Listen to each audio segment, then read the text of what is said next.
मुफ्त बदनाम हुए बेबसो लाचार हुए मुफ्त बदनाम हुए बेबसो लाचार हुए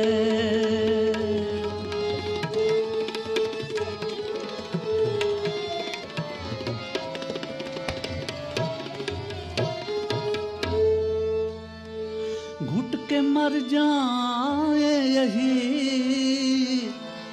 दिल में है हसरत बाकी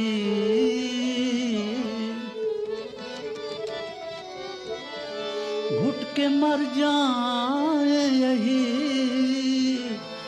दिल में है हसरत बाकी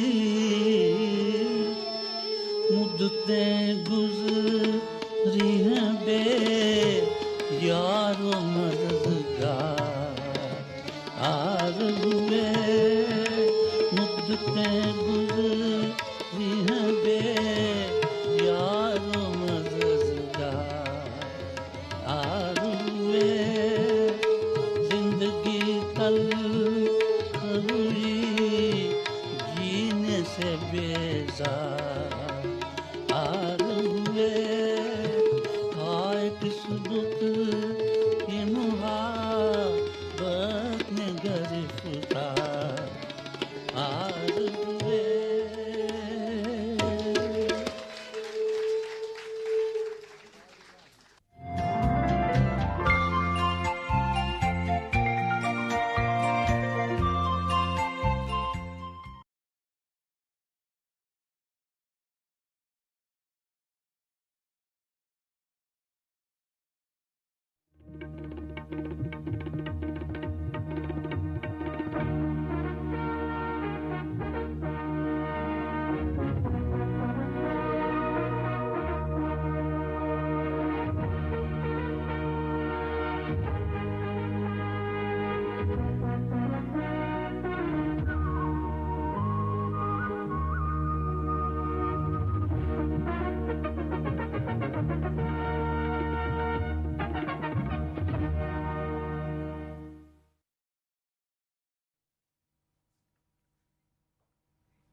Hello learners, I am Dr. Manish Kumar Bhardwaj from School of Engineering and Technology of Ignou.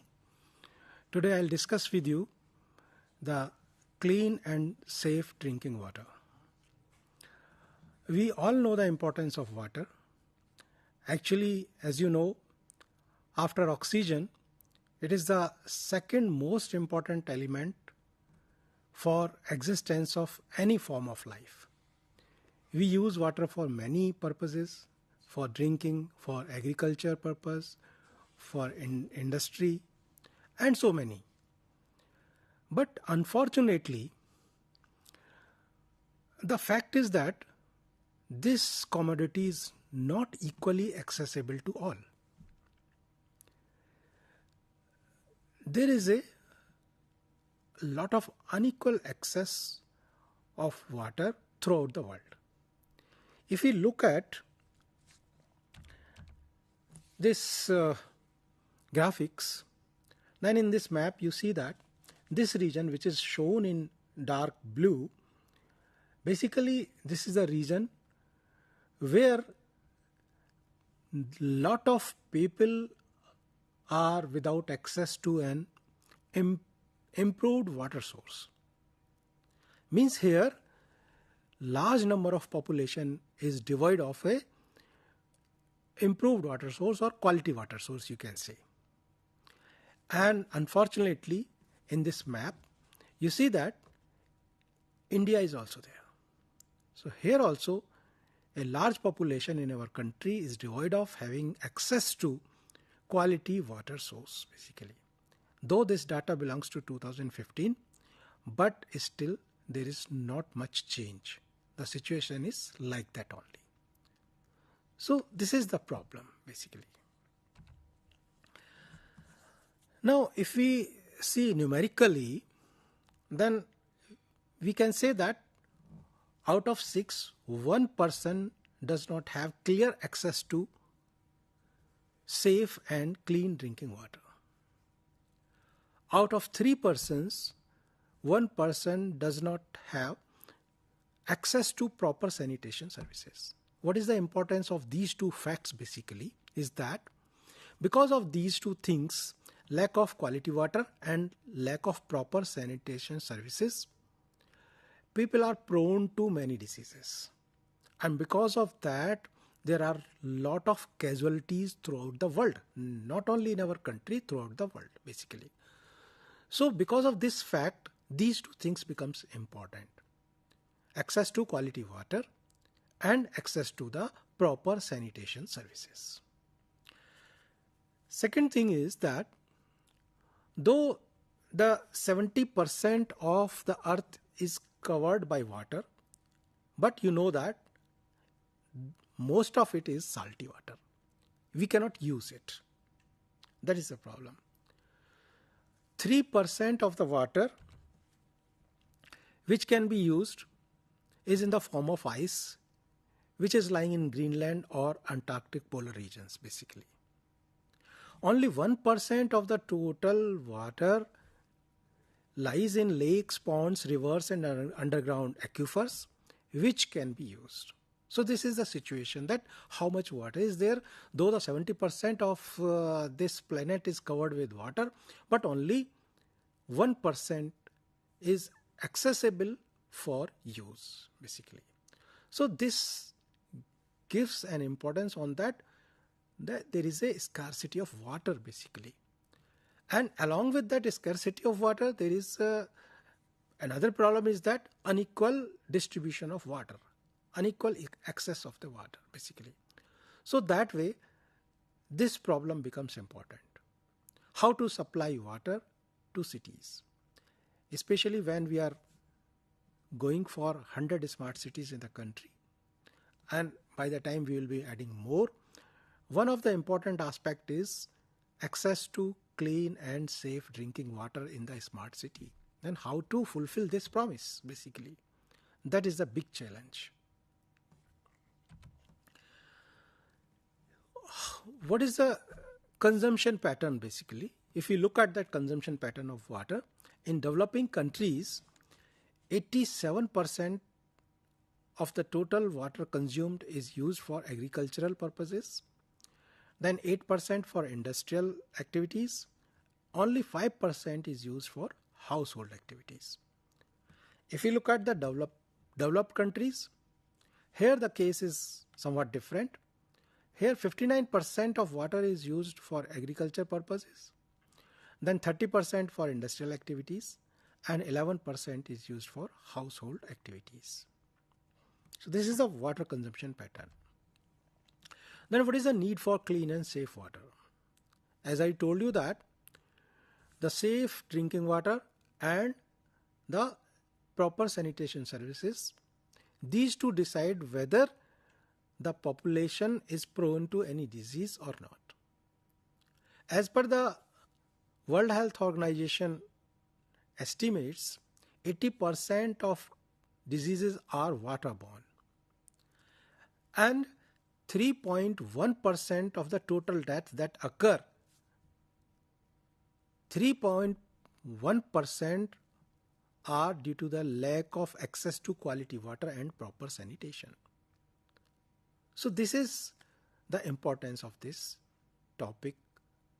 This is the fact that proper, clean and safe drinking water is a necessity, and along with that proper sanitation services should be there so that population can live a healthy life. Now, clean and drinking water for smart cities. What is the situation? What is expected? What is required basically? Cities around the world are expected to deliver clean, pressurized and reliable water to their residents' tap on a daily basis. With increasing urbanization and population growth leading to rising cost and water scarcity, cities are struggling to meet consumer demands. This is the fact basically. Then, as per the estimates, by 2050, 75% of the world population will live in cities. And these cities will face increasing water stress with demand expected to outstrip or outspart the supply by 40% by 2030 only, which is not very far basically. Means after 6-7 years, there will be a huge gap of demand and supply. That may be around 40% of the magnitude basically. So this is the problem. Now, when we talk about the smart cities, so what these smart cities promise, what are the systems in these smart cities, how they will work basically. So let us understand this. A smart city links multiple systems within a network to share data across platforms in order to enhance safety and security and improve the efficiency of municipal services like water supply. There are other municipal services also like electric supply, road and transport, so many things. One of the important thing is the water supply that we are focusing now. Within a smart city, a smart water network allows cities to better anticipate and react to different types of water network issues, from detecting leaks, theft, and water quality, etc.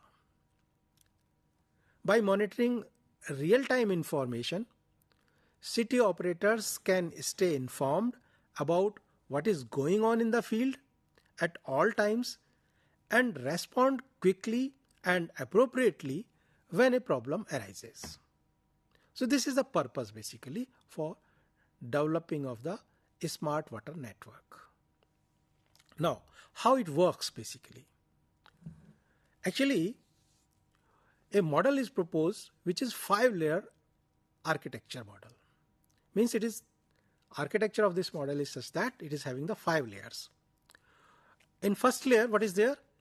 First layer is the physical layer, which comprises the necessary components for delivering water. For example, pipes, pumps, valves, pressure reducing valves, reservoirs, and other such delivery endpoints. Then second layer is the sensing and control layer. It contains equipment and sensors that measure parameters. What are these parameters? For example, flow, pressure, water quality, reservoir level, water temperature, and acoustic informations, etc. Now, when these sensors get these data, capture the data, then what happens? It goes to third layer. The data is then transmitted and stored through the collection and communication layer, which includes fixed cable networks, radio, cellular, and Wi-Fi, etc. So through these systems, it communicates to the another layer then. Then comes the fourth layer. What is this fourth layer? The fourth layer is data management and display. In this data management and display, this aggregates data from the below 3 layers to create an interface with human operators, such as SCADA. What is SCADA? Supervisory Control and Data Acquisition System. GIS, Geographical Information System. Then network visualization tools. Then water balance applications. All these things are there in this fourth layer. Then the fifth layer or the final layer, which is the data fusion and analysis. So it is clear from its name, data is then analyzed basically here, and necessary information or controls are given. Here, more sophisticated processing of raw data occurs. This may include, for example, real-time data analytics, hydraulic modeling, network infrastructure monitoring, automatic pressure and energy optimization systems. Such things are there in this final layer. So that way this 5-layer model works for a smart water network basically in a smart city. Now after understanding this, that how a smart network works in a city, a smart city, then we come to the water quality. What should be the quality of water that should be supplied? So quality standards are given in IS 10500. IS code is there which gives various water quality standards. In this code there are 6 tables basically which is giving different type of parameters, their acceptable limits, permissible limits. What is the difference between this acceptable limit and permissible limit is that acceptable limit is the limit that up to which a certain parameters are accepted. But in case there is an absence of alternate source of water, good source of water, then these limits are increased basically to the permissible limits. But in any case, these permissible limits should not be crossed. Means this is the last limit. So what are these limits? I have compiled here some of the limits basically. Though in this code there are 6 different tables giving details on different type of parameters. You can go through them. We are taking few of important parameters like pH value of water. pH value of safe drinking water is 6.5 to 8.5. Permissible limits, there is no relaxation in this case. Means the permissible limits are same as the acceptable limits. If we talk about turbidity, then turbidity number 1, up to 1 it is acceptable, but if the good source is not available of water basically, then this is permissible up to 5 also. If we talk about the total hardness as calcium carbonate, then permissible limit is 200 mg per liter, but acceptable limit, but permissible limit is up to 600 mg per liter if good quality source is not available. In case of E. coli, ideally there should not be any microorganisms present.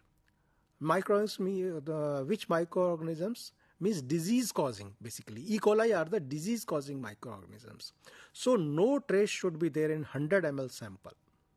This is acceptable limit as well as the permissible limit. If we talk about iron, the maximum limit is 0.3 milligram per liter, and there is no relaxation in case of permissible limit also. Taste and odor, it is agreeable, means that up to what limit, up to which taste a person can consume basically. Similarly the odor also. So these are some of the important limits or acceptable and the permissible limits given in the IS 10500 code basically. And when we are supplying water, that water should conform to these standards. Now, what are the major issues in a smart city water supply? There are various issues in the water supply for a smart city. Means when we are designing water supply scheme for a smart city, then we come across lot many issues. Some of the major issues are regulations. The situation is that the current regulations which are existing in the city basically, in which we are going to make it as a smart city, the current regulations generally we find that they support the conventional systems and approaches. And what happens in this case? That these regulations want that business should go as usual. There should not be any change. So they do not promote the regulations which are there at present in the time. They do not promote for any change. They are not flexible. They are very rigid. So here the situation is that we need to have more flexible regulations so that the new things, new systems can be introduced. And without introducing these new systems and new things, basically, a smart city cannot be developed. So we have to remove all hindrances that are coming in the way for a development of a smart city because of the existing regulations. We have to create new regulations. We have to change these regulations so that if flexibility comes into these regulations, so that it promotes the new systems, the new things which can be installed to make a smart water network for the development of a smart city.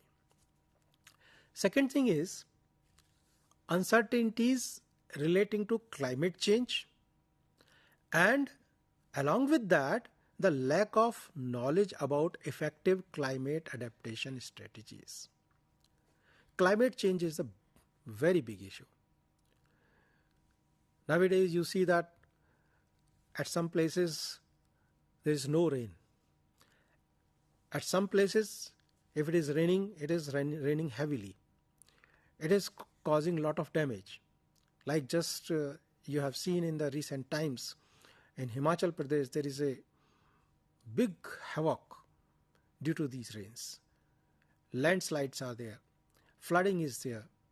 A lot of lives are lost. Big economic losses are there. So this is all because of the climate change. And climate change is again a very big challenge for development of a smart water network for a smart city. Because if we are planning some system, if we are planning some source where from we will take water, but because of the climate change, if that source is not getting rejuvenated or not getting the continuous supply from the nature, then our all planning will fail. So while designing a smart network, water network for a smart city, we have to keep in mind the climate change. And for that, we have to learn, we have to understand, we have to acquire the knowledge that what climate change can do, how it can affect our systems, how it can affect our sources, and so that we can accordingly be prepared for alternative systems also, alternative plans also, alternate water source also. So we have to understand this climate change system basically. And this is a big challenge that majority of our planners, engineers are not aware of this phenomenon. How this climate change will affect our nature, how our water sources will be affected. So that way we have to acquire the knowledge about the climate change so that we can plan effectively and we can create plans which sustain for a longer time, which do not fail within 2 years, 5 years time basically. Because for development of such smart network, a huge investment is required, and if it fails, if the system fails within 2 years or 5 years, this is a big loss basically. So that way we have to take this challenge. Then third is lack of common vision, awareness, and sense of urgency. Three things are there. First is common vision. Because development of a smart water network or development of a smart city is a very big task. And a lot of people are involved in it. A lot of experts are involved in it basically from different areas. These people may have different vision. Though they may be expert of their particular field, but they may not be the master of everything. So here, it is very important that there has to be a common vision between the different experts. If they do not converge on certain important aspect, then it is very difficult to design a smart water network in a smart city. So that is very important. Second aspect is here awareness. All these experts should be aware of that what are the different factors which can affect our system and how can we deal with these. That awareness has to be there among these experts. Then third is urgency, which is very important thing. Though there may be a situation that all experts are having the same vision, they are aware also, but they are not having the sense of urgency. Because we have to develop the things, because it's a big task basically to develop that smart network. So we have to act quickly also. If there is some problem, then we have to understand that urgency and we have to solve that problem urgently. So this is very important. So these things has to be there.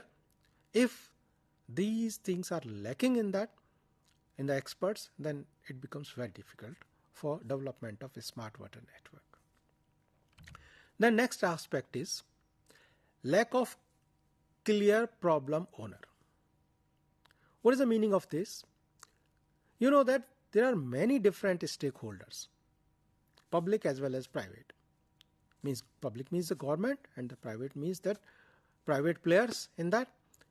So when we are developing some network, some smart city or a smart water network, so being a large scale activity, there are different stakeholders involved in that.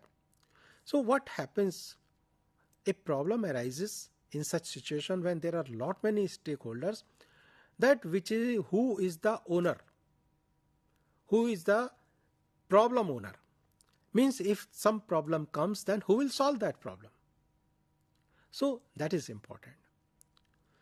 So sometimes what happens, it is unclear that who is the main problem owner and responsible to invest and implement strategies towards a water smart city. Because that problem owner will invest in that scheme basically. He will be responsible for development of that scheme, and also he will coordinate all the things. If some problem comes, then he will solve the problem. So that way there should be a clarity that who is the problem owner, so that the things can be solved, problems can be solved. If some situation comes, that problem is not allowing the progress of that development of a smart water network. So that clear-cut understanding should be there. Then next problem is integrated solutions in a sectoral world. What is this meaning? Basically, development of some smart water network, it's a integrated approach has to be used basically. But the problem is that there is a sectoral world, means different sectors, that there is a company who is providing pipes, there is a company who is providing valves, there is a company who is responsible for fitting all these things, there is a company for civil works. So many things, different sectors are there. So involving or applying the integrated solutions or integrated approach between these different sectors itself, it's a big challenge basically. And if we cannot if we cannot involve an integrated approach, then the things cannot go in right direction. Because everybody will do at their will. Their approach will be different. Their working style will be different. Their progress, pace of work will be different. So that way the work cannot be completed in time basically. So that way integrated approach is needed so that the things can be implemented effectively and in time. So these are some of the challenges with that. So if we can solve these challenges, we can develop the smart water network for a smart city. So these things should be kept in mind while designing and developing a smart water network for a smart city. So these were the few of the things which are very important, which I discussed with you.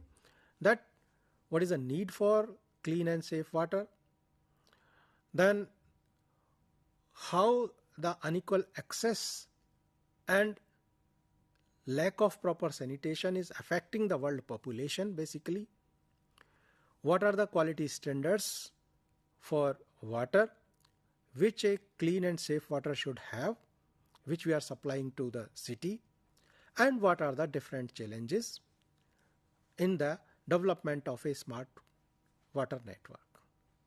I hope you enjoyed this, and I expect that you will go through the course material that is provided to you. If there is any query or doubt, you can ask this very well. Thank you.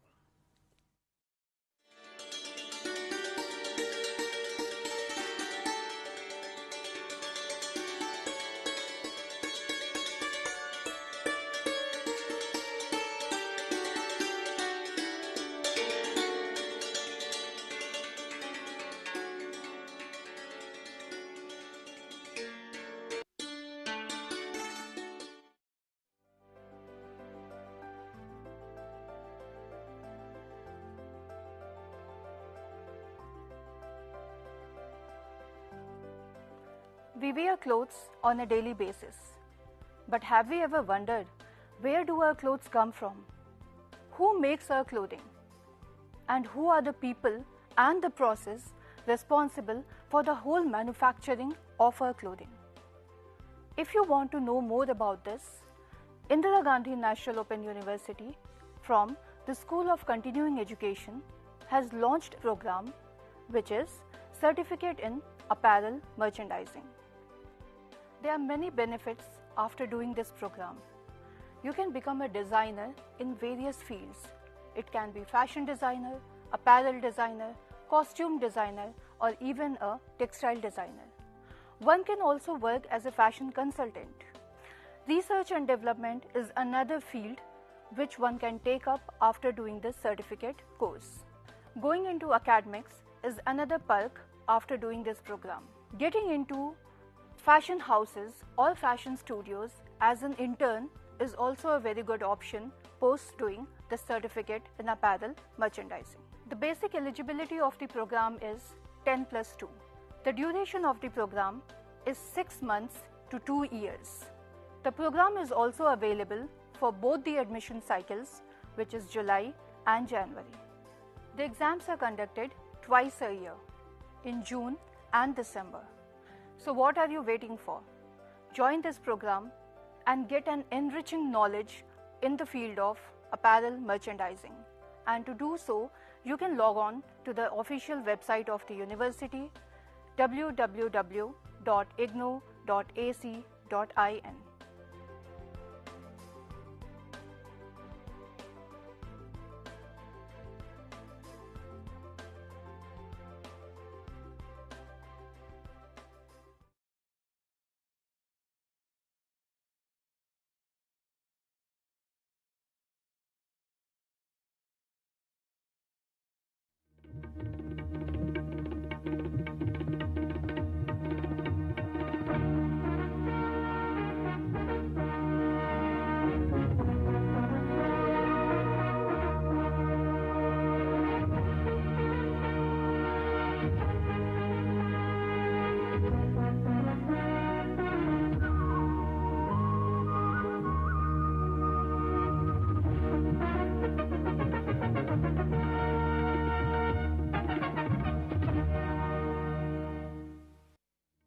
Welcome viewers.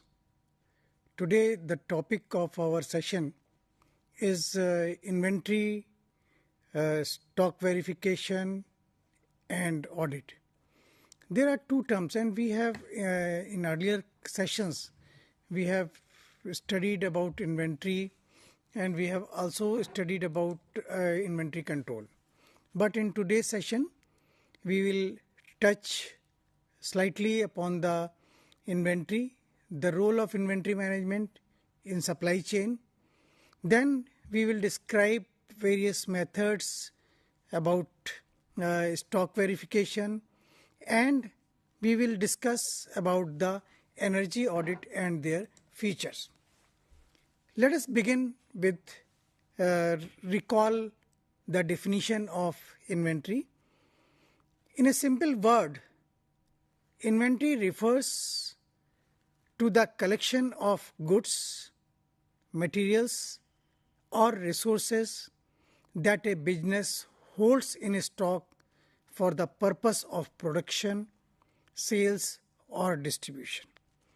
This definition reminds you that even at your home, even at your kitchen at home, you have several items which you or your family stored for the use, for the future use. For example, vegetables, fruits, different types of spices, then flour and various other. Just like if you have a gas cylinder, you keep the gas cylinder. If you have a PNG, pipeline gas, then it's a different thing. But these are all the examples of inventory. Now, second thing which I want to remind you, that there are various types of inventories, just like raw materials. These are the basic components or basic things which is required for the production. Second type of inventory is work in process. When certain items are not complete, but they cannot be kept under the category of raw material. Certain processing have been taken place. So this type of inventory is called as a work in process inventory. Third type of inventory is finished good inventory, where the end product is ready for sale or distribution. There are two more types of inventory which are along with these three types. First is your maintenance, repair and operations. As you may remember that during the operation, during manufacturing, during the production, you need certain items for the maintenance of machines, maintenance of workshop and repair of machine and for the regular operation of machines. So these type of inventory, just like your screwdrivers, your coolant, your lubricant, all these items comes under the MRO category. Fifth one is your safety stock. As you remember that there are several occasions where the inventory are not reaching to the designated place within the specified time. So instead of holding or hampering the production process, we simply keep a safety stock so that instead of waiting and depending upon the inventory which is coming from the outside due to certain fluctuation, due to certain uncertainty, we use the items which are stored as a safety stock. This is also a type of inventory. Now we have also studied several inventory control techniques. The first example is your just-in-time. This is basically not a technique but a philosophy which aims to reduce or eliminate the wastage in inventory. Its concept lies that you have the inventory as and when it is required. You need not to keep the huge amount of inventory. So it becomes a technique also. Second type of technique, control technique, is economic order quantity technique, which determines the optimal order quantity that minimize the total order quantity. That means, for example, in a factory or in a house or in an organization, we can give, if we have a money, we can order for a plenty of inventory. But the economic order quantity will take care of the demand, will take care of your holding cost and ordering cost, and the formula will give you a exact quantity which is economical in nature. That means if you purchase less than the economic order quantity, then you are going to suffer a situation, or you have to face the situation of stock out. If you keep more inventory than the economic order quantity, that means you are investing an extra amount and you are using your capital which can be otherwise used in other places. Third type of inventory control is ABC, where you categorize the items according to their cost or the value and the number. In the A category, in the B category, in the C category. Normally, A category items are those items which are high value but they are quite low in number. C category is low in value but high in the number. B is the moderate. So with the help of ABC, we can classify the items into different categories. Another type of inventory control technique is your safety stock.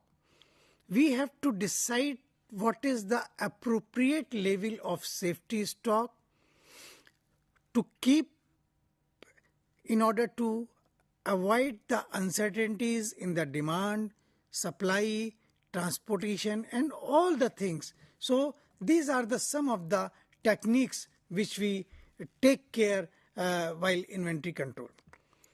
Another important thing, it is very, very essential when we talk about inventory management. It is always better to see that what is the role of inventory management in supply chain. I have given some points. Just like we want to balance, we have to keep a balance between demand and supply. That is the role of inventory management. If we keep the inventory at a minimum level and we require the inventory as and when required, or we need the quantity which is all required only at that time, we are reducing the lead time. Because if we are going for a bulk, then definitely our lead time will be more. Then we, with the help of inventory management, we are buffering the items, just like as we have pointed out safety stock, against the variability in the demand, variability in the lead time. Then with the help of inventory management, we are providing the supply chain flexibility. Our supply chain is enough flexible or flexible enough to adapt any change. The example of Dell computers is very well known, that they are flexible because they keep a effective inventory management.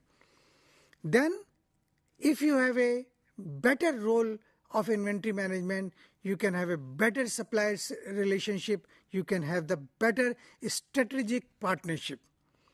Then if you have a proper inventory management, your forecasting can be improved, your demand forecasting can be improved, so that you have actual data.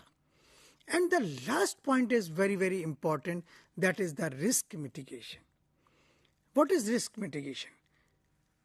We have not forgotten the improper management or the proper management during COVID pandemic.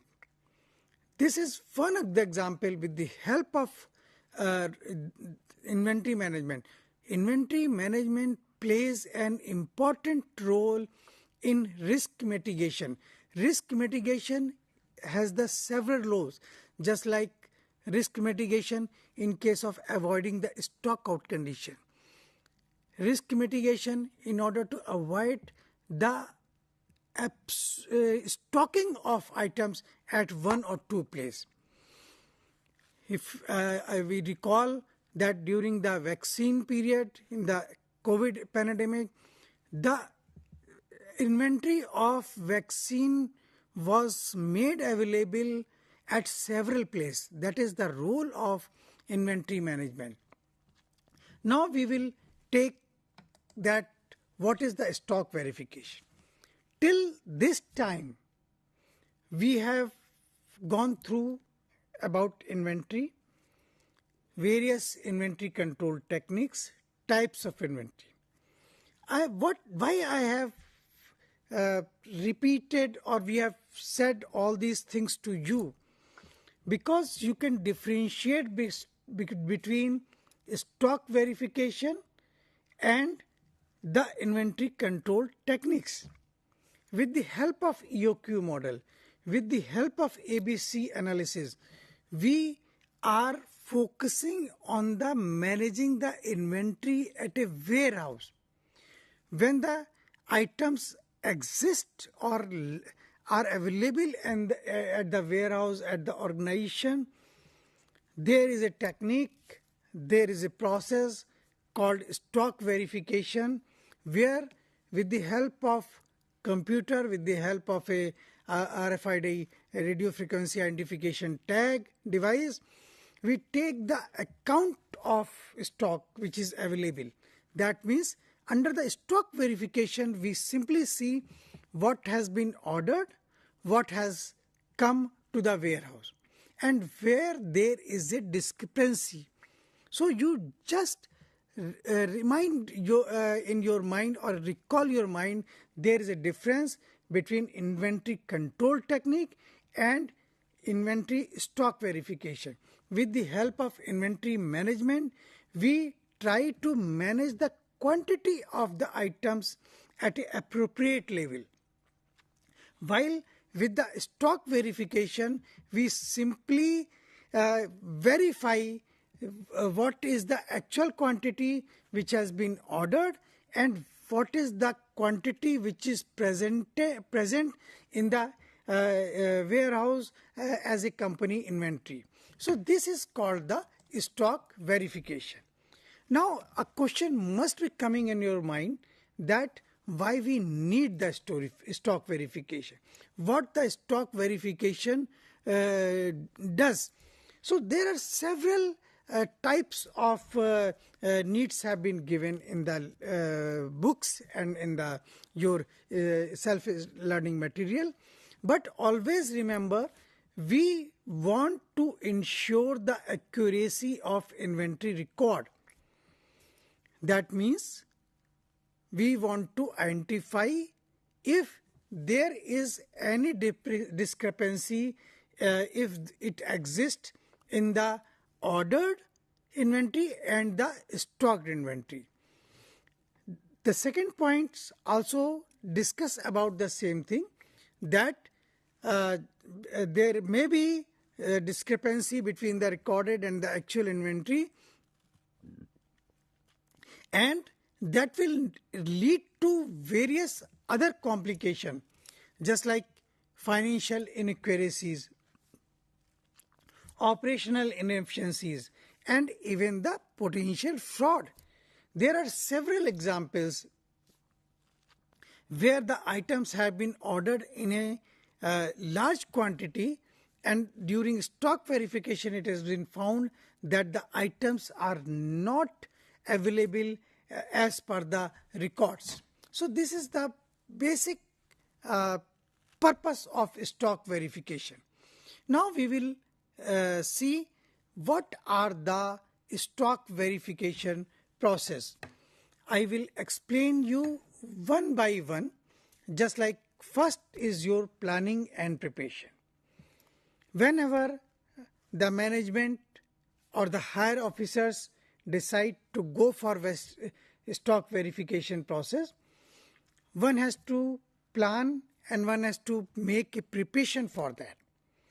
Planning, that what are the departments where we need to have the stock verification process, who are the persons who will be involved, what they will check.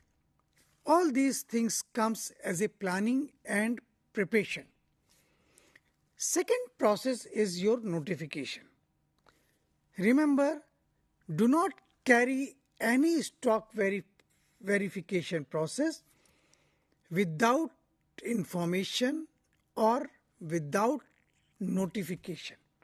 That means your plan, your preparation should be notified so that each and every department should be aware that within 1 day or 2 days the management is going for a stock verification process. Third activity is freezing activity.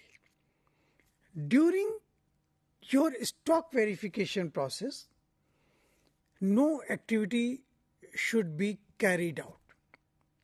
That means whether it is a half-day process, whether it is a 1 day process, whether it is a 1 hour process, in that particular department,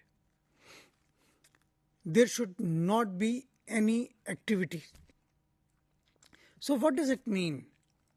That the personals, including workers, middle management and the top management concerning to that department, they do not carry any activity.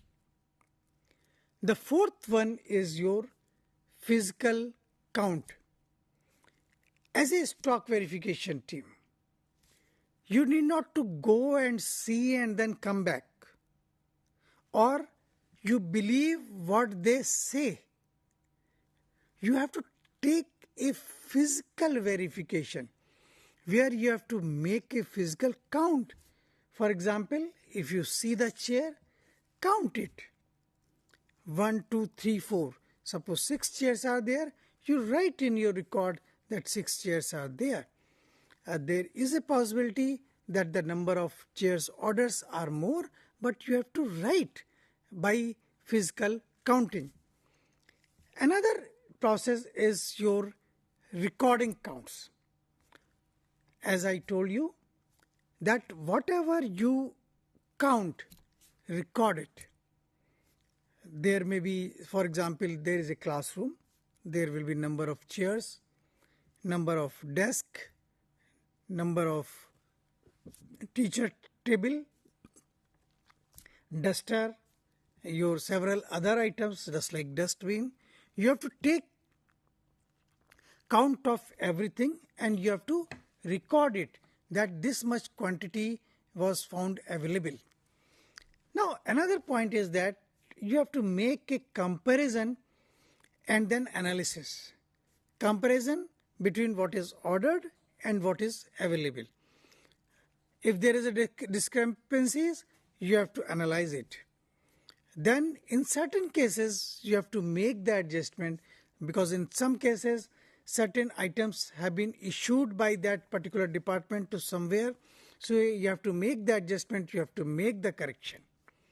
Then in case of any major discrepancies, you have to make a report that these are the items, these are the number of items which were present against the number of items ordered.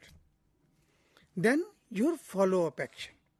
If there is a discrepancy, major discrepancies, nothing has been found issued from one division to another, then there is a need of follow-up, that why there is a discrepancy.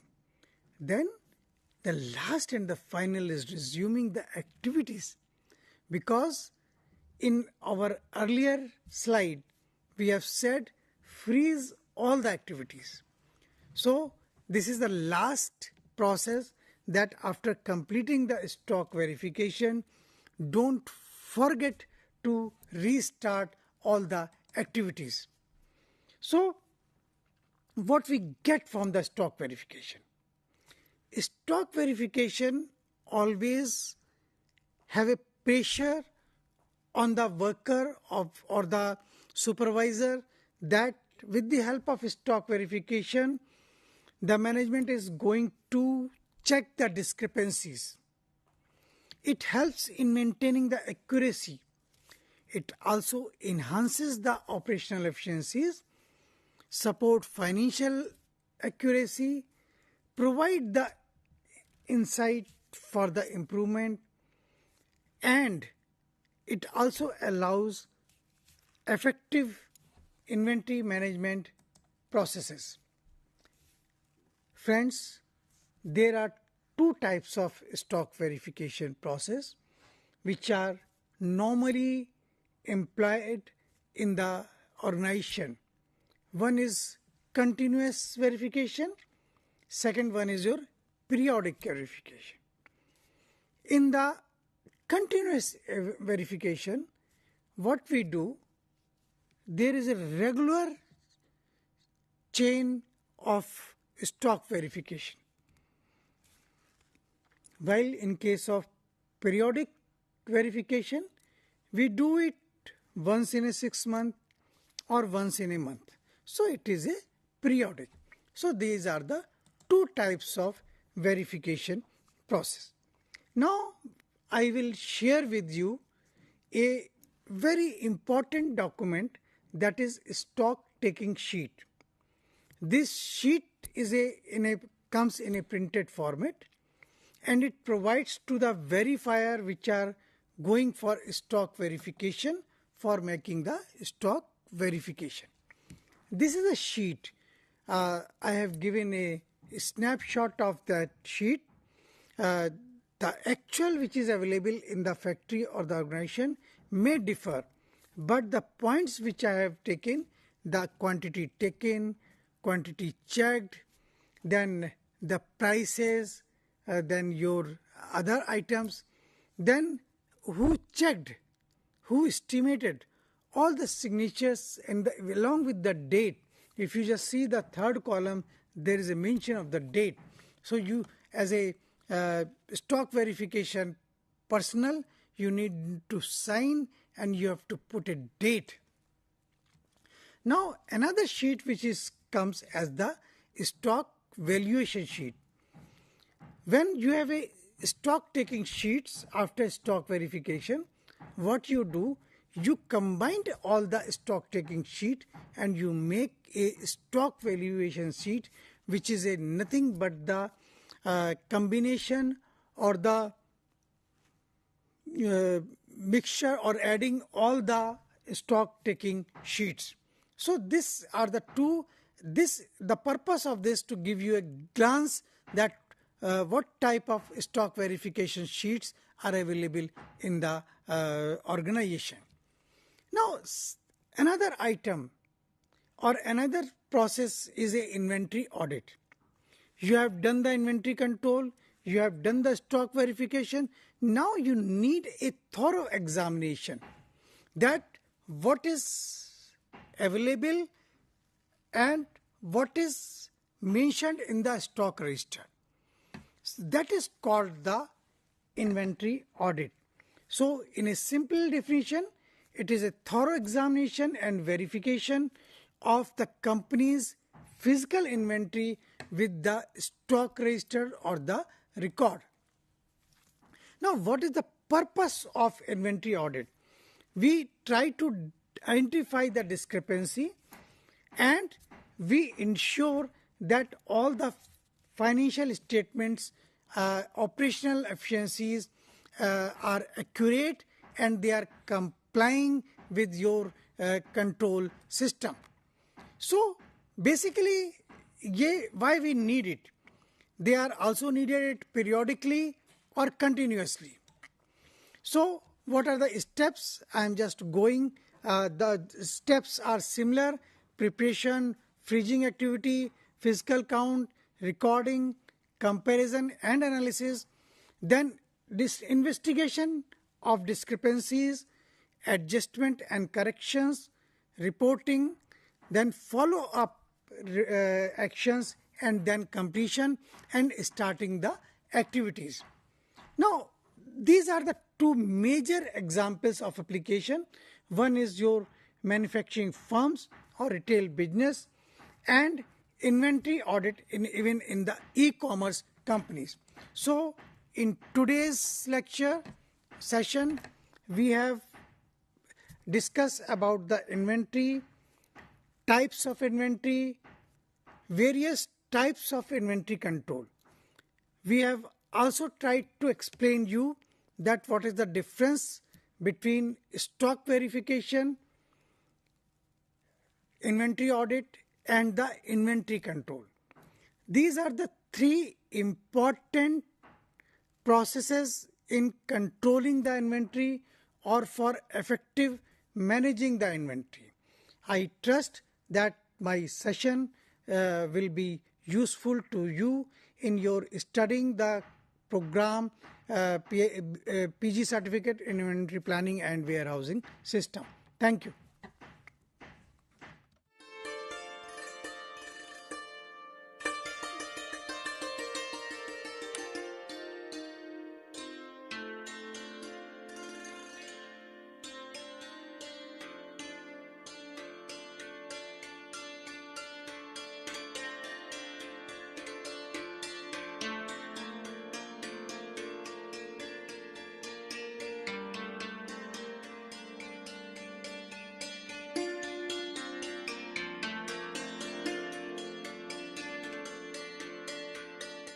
Are you a fresh graduate?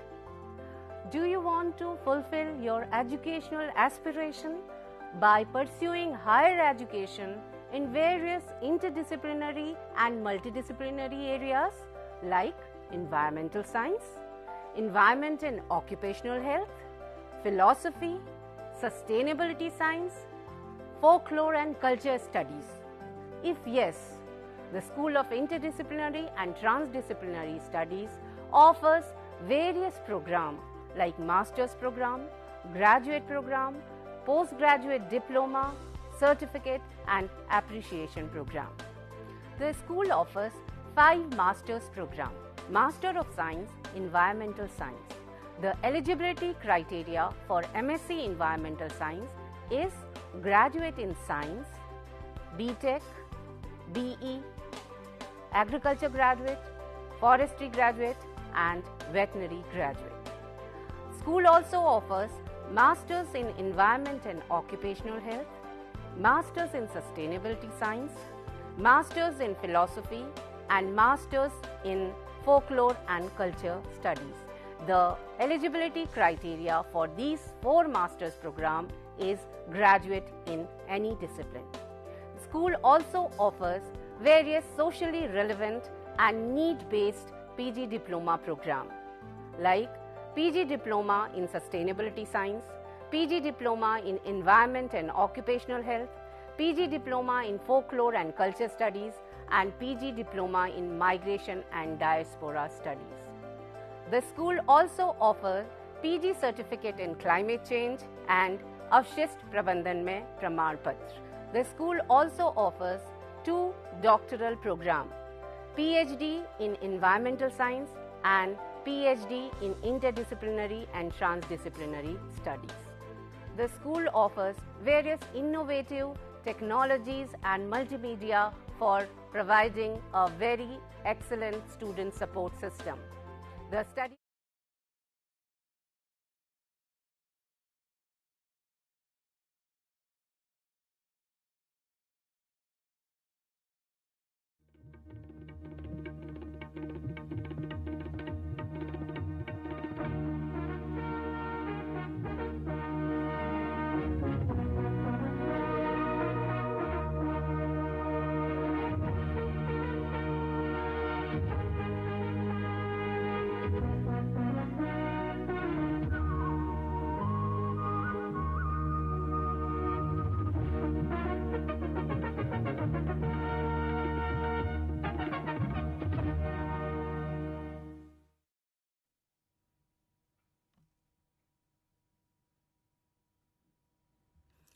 Namaskar. My topic for discussion is first and higher order differential equations. So this is the first discussion. So we are going to start with very basics.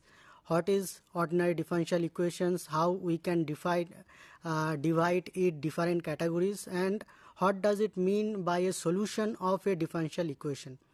So when we are talking about a solution, what type of functions we are looking for as a candidate of solutions? So let's start with this brief.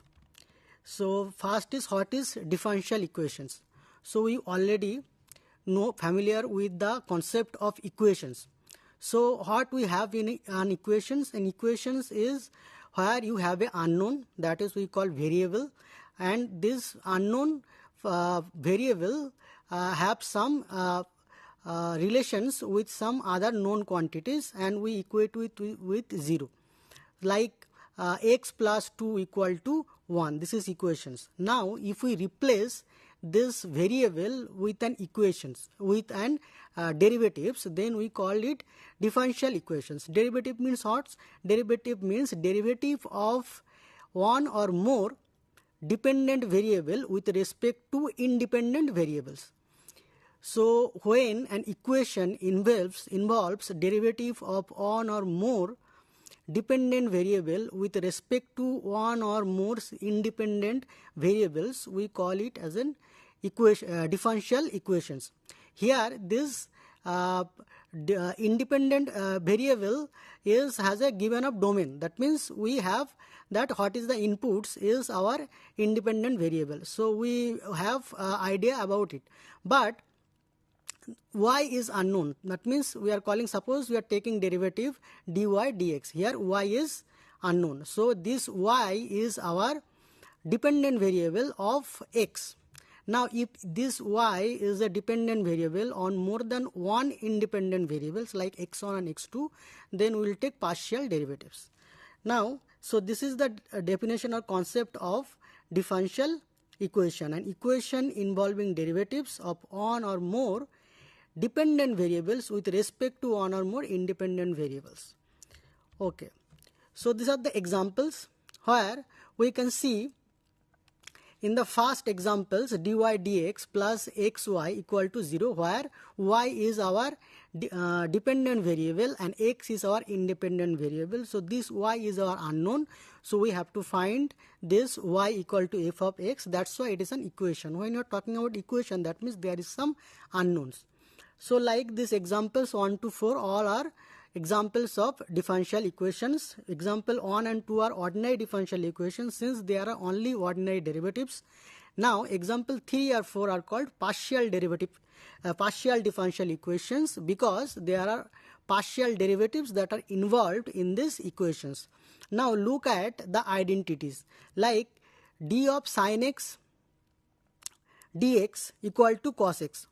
Now we don't call it as an equation, because here this function y equal to f of x is known. This sin x is a known function of x. It is not unknown.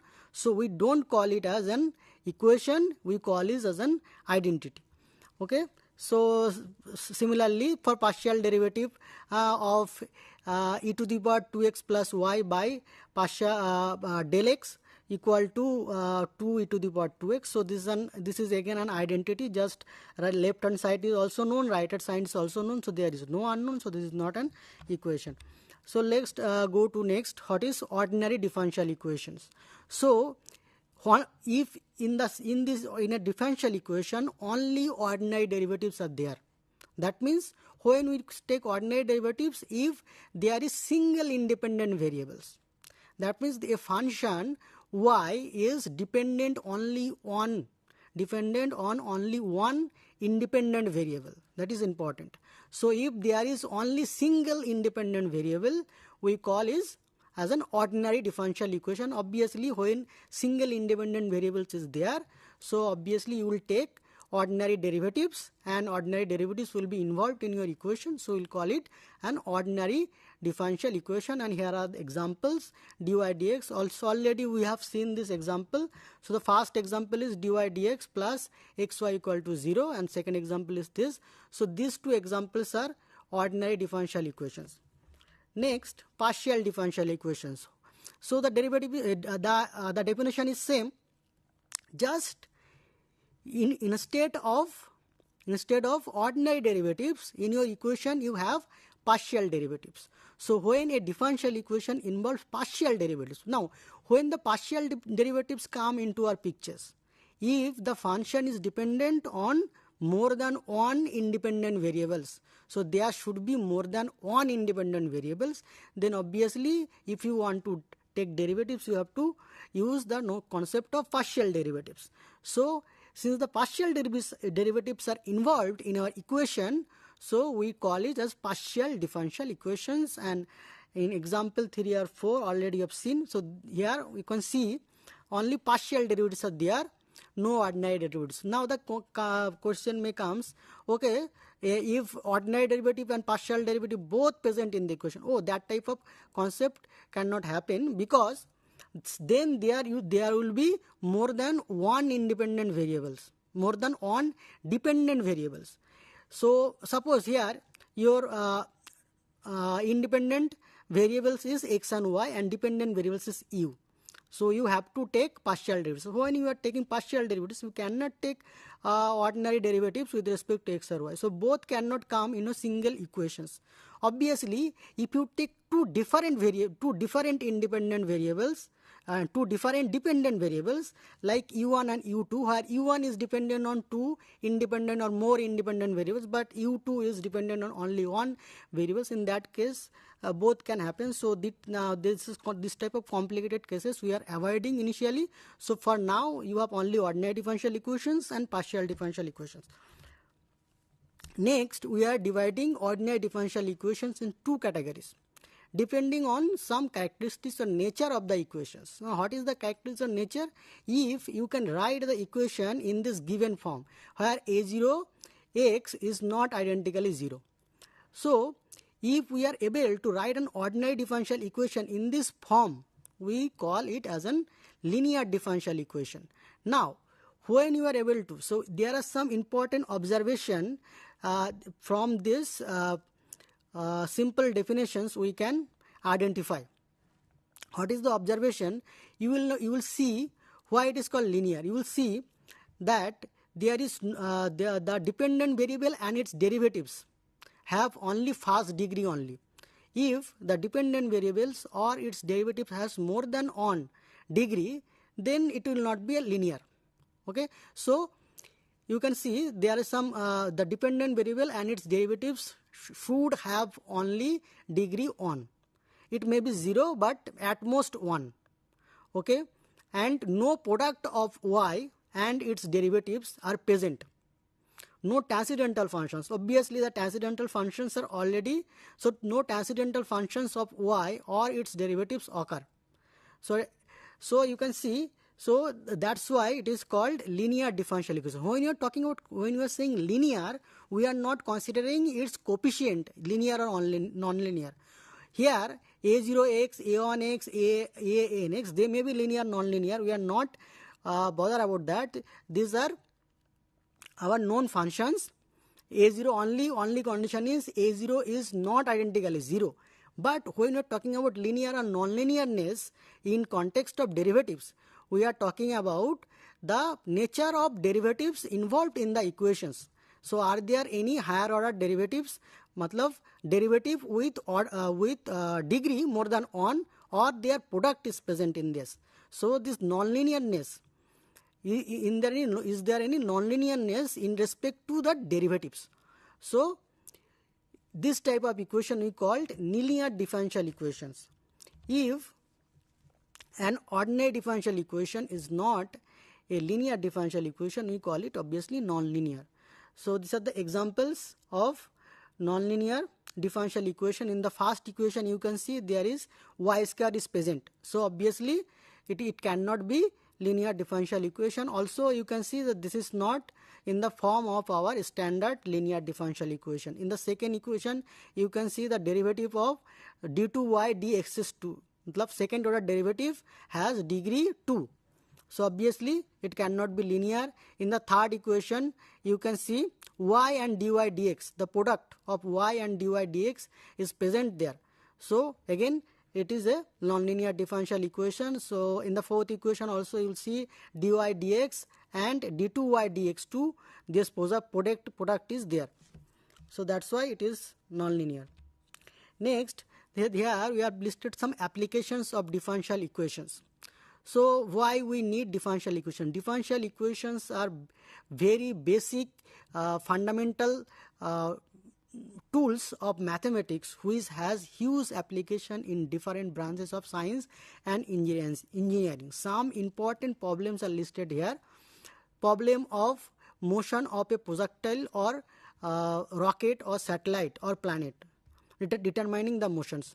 So problem of determining the change or the charge or current in an electric circuit. Problem of the condition of conduction of heat in a rod or in a slab.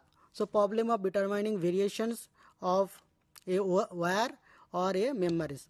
So there are more some application study rate of decompositions of radioactive substance or rate of growth of populations, the study of reactions of chemicals. So there are many more applications, some of them are listed here.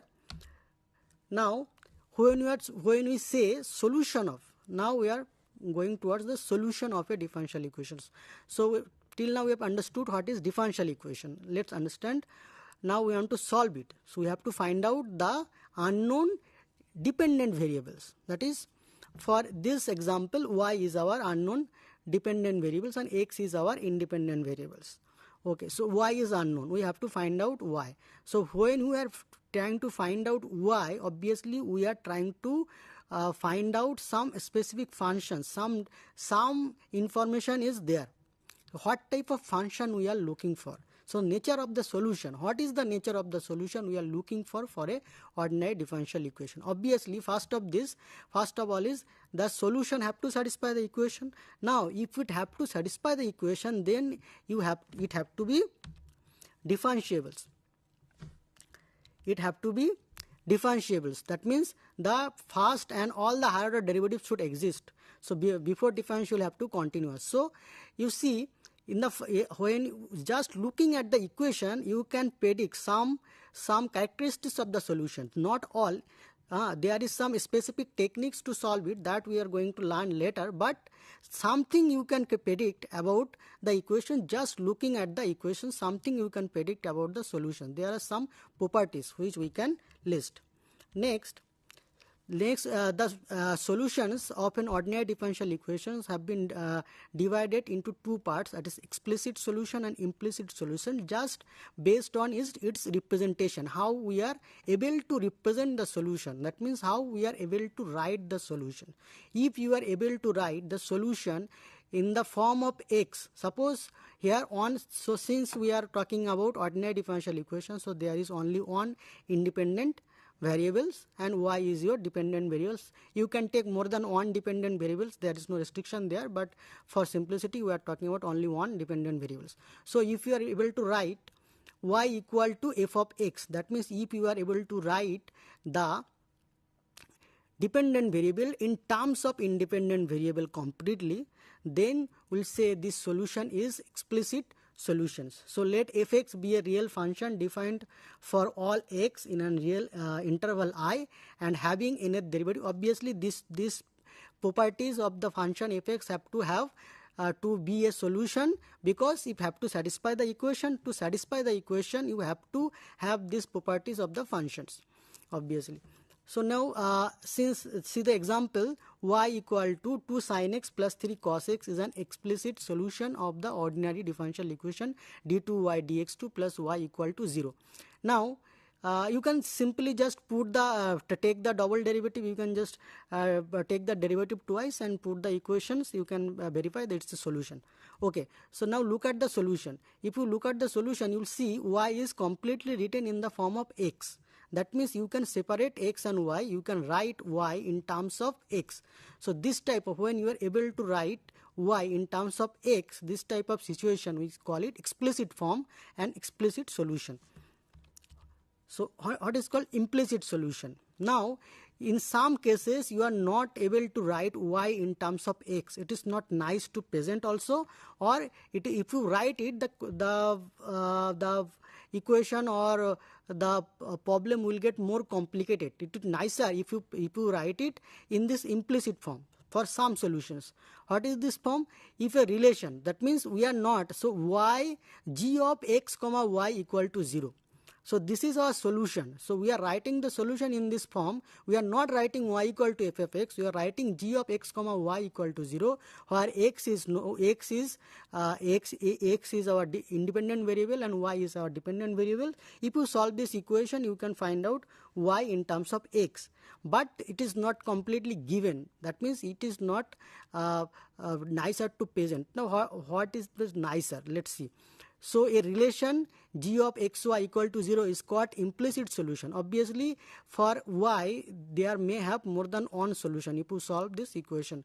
So if this relation defines at least one real function, that means from this relation if you are able to find at least one y equal to f of x, that means one real function f which satisfy the equation, then it is that means which is an explicit solution. Then we call this relation g of x comma y equal to 0 as implicit solution. That means if a relation implies one explicit solution, gives one explicit solution, then this relation, we are talking about this relation. So this relation y, g of x comma y equal to 0 is an implicit solution. Let's see the examples. Example 1, x square plus y square minus 25 equal to 0 is an implicit solution of the ODE differential equation. Again, you can verify by taking derivatives and putting in the equation on the interval minus 5 less than x less than. This interval is important. Let's see why. So let's take another example. If you take another example, x square plus y square plus 25, again this also satisfies the equation, but this is not a solution. Why? The answer is this expression real non-real values. That means this relation x square plus y square plus 25 equal to 0 will satisfy the equation, but when you solve this relation for y, you will get no real value of y. So since we are talking about only real functions, we are trying to find only real solutions. So we are saying, okay, this relation satisfies the equation, but it doesn't give any explicit solution. So it is not one of our implicit solution. So obviously you can see when you are trying to find out y in terms of x, it comes with under root or under transcendental functions, or sometimes it is exponents. So it is very difficult to express or to work with in future. So when we are solving an equation, you are going to use it further. So sometimes it is use it in the form of implicit solution rather than explicit solution. Obviously, if your explicit solution is a nice form, then it is always better for explicit solution. But sometimes our solution comes in the form of a relation between x and y, and we are not we are not able to find y in terms of x. It is very difficult. Here the relation is very simple. That's why you are able to solve it. But most of the cases the relation will be so complicated that you will not be able to solve it y in terms of x. But if you continue with the relation, then also your objective will be fulfilled. That means you want to use the solution, and you can use it in terms of implicit form also. Okay. So now we are going to discuss about the existing and uniqueness of the initial value problem. So here we are just going to state it, and we are just going to measure a step how we can guarantee the solution will exist, and what is the condition of uniqueness of the solution. So here we are talking about only first order differential equation, that is y first order first degree differential equation, that is y dash equal to f of xy, where an initial value is given, that is y at x0 equal to y0. This is given. Some conditions are there. Okay, so if f of xy and del y be continuous functions on xy on a closed rectangle R with side parallel to the x-axis, and if x0 y0 is an interior point of R, then there exists a number a is greater than 0 with the property that the initial value problem has one and only one solution, y equal to yx on the interval. This is a very important and interesting theorem given by Pickets. Okay, so there are many fundamental results come out of it. Although if you look, it is just as we are proving the existence and uniqueness only for first order differential equation, first order first degree differential equation, but this is the basic for the proving the uniqueness and existence solution for further higher order differential equations and higher degree differential equations, also higher degree differential equations. Even system of differential equation in future, if when we see the solution the condition for existence of the solution of system of differential equations, obviously for linear differential equations, then also you'll see this proof, the techniques, and this statement will help you to prove this. So this is a very basic, simple, although the proof is not that much simple, but this statement and the equation looks, that's the only we are taking for first order differential equation, first order first degree, but it will help you for further study.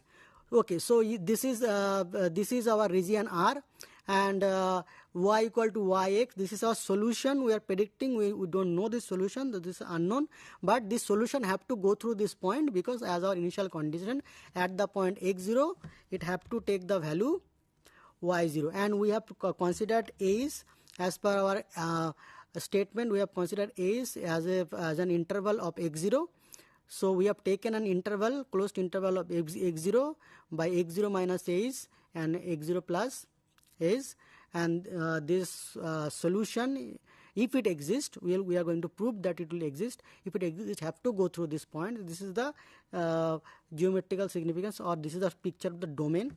So this is R is the main domain of equations, and from R we have constructed R1 in a small domain around the initial points x0, y0, and the function have to go through the point. Here are the steps of the proof, but I am just going to mention the steps. So basically, if the equation 1 is our given equation 1 can be converted to equation 2. Obviously, since it's continuous, so the solution of this differential equation will be the solution of this integral equation also. Just take integration both sides, you can find this. Here y is unknown. Now using this, you can and using Pickets method of successive approximation, you can build a sequence of functions. This is a sequence of function that we have built. Now we are going to show that this sequence of function is convergent. This equation function will converge to a function y, and this y is continuous, and again it is a solution of the equation. So basically we are building a sequence of functions, and we are going to show the sequence function will converge to a another function, and that function is continuous, and that function is the solution of the integral equation 2. So by this we can prove that. So how we are going? So again, using this sequence of function, we are going to construct a series of function, which is where the sequence of function is the partial sums for this series of functions. So instead of show the convergence of sequence of function, we are going to prove this convergence of the sequence series of functions, and we are going to show these 3 steps. And we can simply show very easily, we are able to show how this sequence of function, a series of function will converge by using Weierstrass M test, by showing the each term is less than equal to some constant series. So from there we can show the convergence. Okay, so this is the major steps for the proof, but how we are using every property that is given, that is boundedness, continuous, and partial derivative is bounded, again continuous. So that in detail proofs will going to go later, but that's all for today. Basic introduction of differential equation and uniqueness of for uniqueness and existence of the solution of first order differential equations. Namaskar, thank you.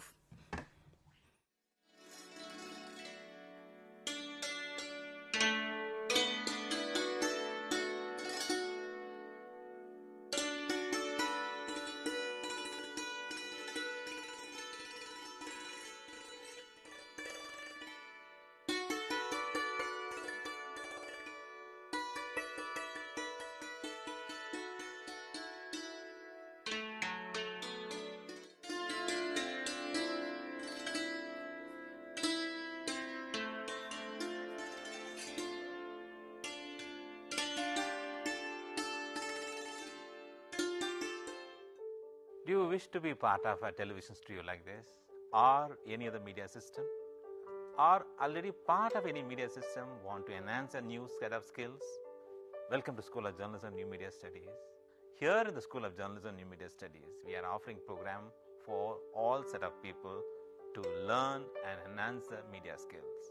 The vision of School of Journalism and New Media Studies is to generate a new set of professionals in the area of media and communication studies with understanding about role of media in the national development and global understanding. We offer innovative programs in the field of journalism and mass communication that sets the benchmark of high quality learning and teaching process at the national level.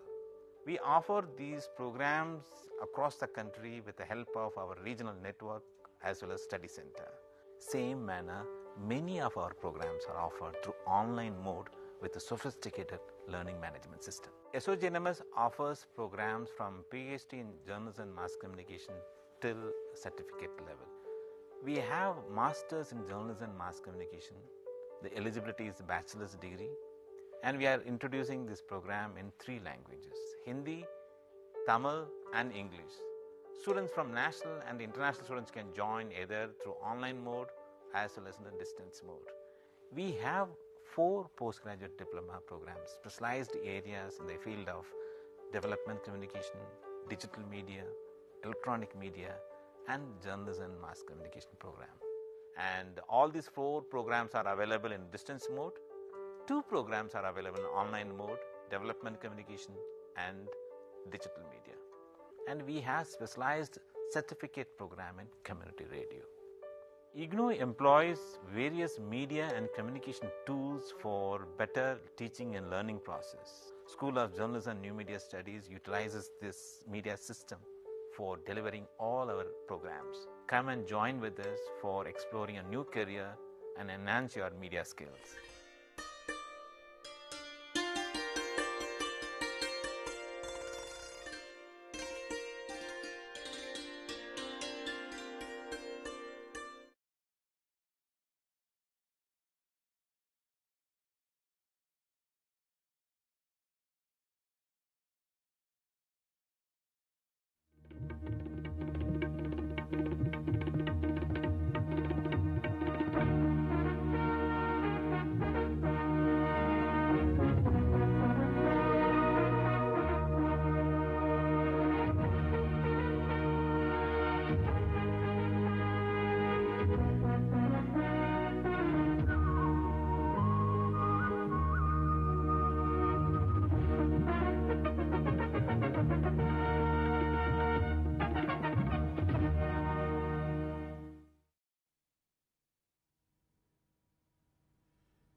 नमस्कार। जैसा कि आप सब जानते होंगे, भारत सरकार ने 2016 में right of persons with disabilities act लाया और इस एक्ट के अंदर 21 तरह की डिसेबिलिटीज़ आती हैं। इन 21 डिसेबिलिटी में से एक डिसेबिलिटी है सेरेब्रल पाल्सी। सेरेब्रल पाल्सी एक न्यूरोलॉजिकल कंडीशन है और ये नॉन प्रोग्रेसिव होता है। सामान्यतः जन्म के दौरान या जन्म के तुरंत पश्चात अगर गर्भावस्था में कोई समस्या है या प्रेगनेंसी के दौरान अगर कोई समस्या आ रही है या ड्यूरिंग डिलीवरी अगर कोई समस्या आती है तो न्यूरोलॉजिकल कारणों से सेरेब्रल पाल्सी हो सकती है। सेरेब्रल पाल्सी कई प्रकार की होती है, इस कंडीशन में कई तरह की चीज़ें शामिल होती हैं।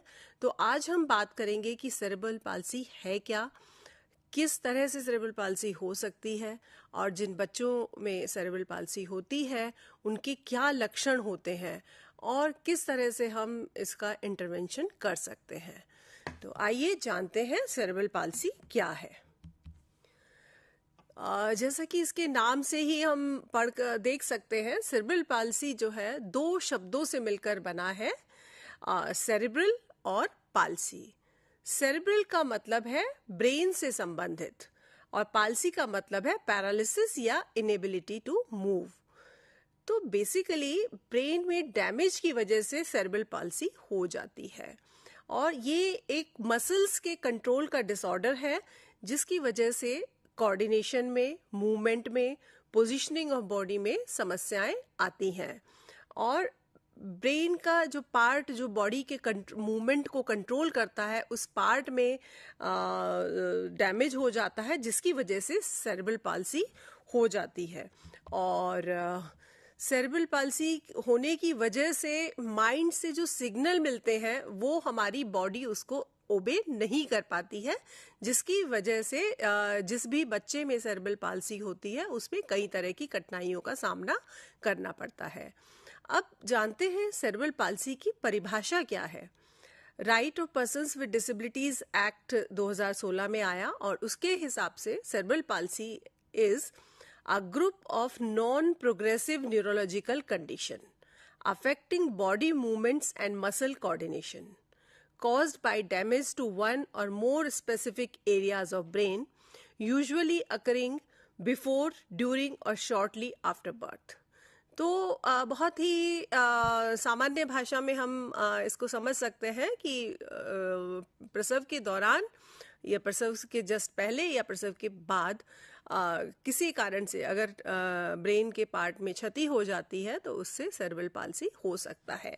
सेरेब्रल पाल्सी के सिम्टम्स क्या हैं? जिन बच्चों में सेरेब्रल पाल्सी होती है तो उनमें बहुत स्टिफ मसल्स होती है या बड़े भी वो हो जाते हैं तो उनकी मसल्स जो हैं वो बहुत स्टिफ होती हैं, स्पैस्टिसिटी बहुत होती है, लैक ऑफ मसल कोऑर्डिनेशन होता है, इनवॉलेंटरी मूवमेंट ऑफ मसल्स या ट्रेमर आते हैं, बार बार शरीर हिलता रहता है, delay in fine motor and gross motor skills, जो सूक्ष्म हम हाथ से अगर कोई चीज़ पकड़ना चाहते हैं तो उसको जहां हम उंगलियों का इस्तेमाल कर रहे हैं हम वो काम नहीं कर पाते हैं, या चलने फिरने से संबंधित जो एक्टिविटी होती हैं वो ये बच्चे या जिन व्यक्तियों को ये होता है वो इसको नहीं कर पाते हैं।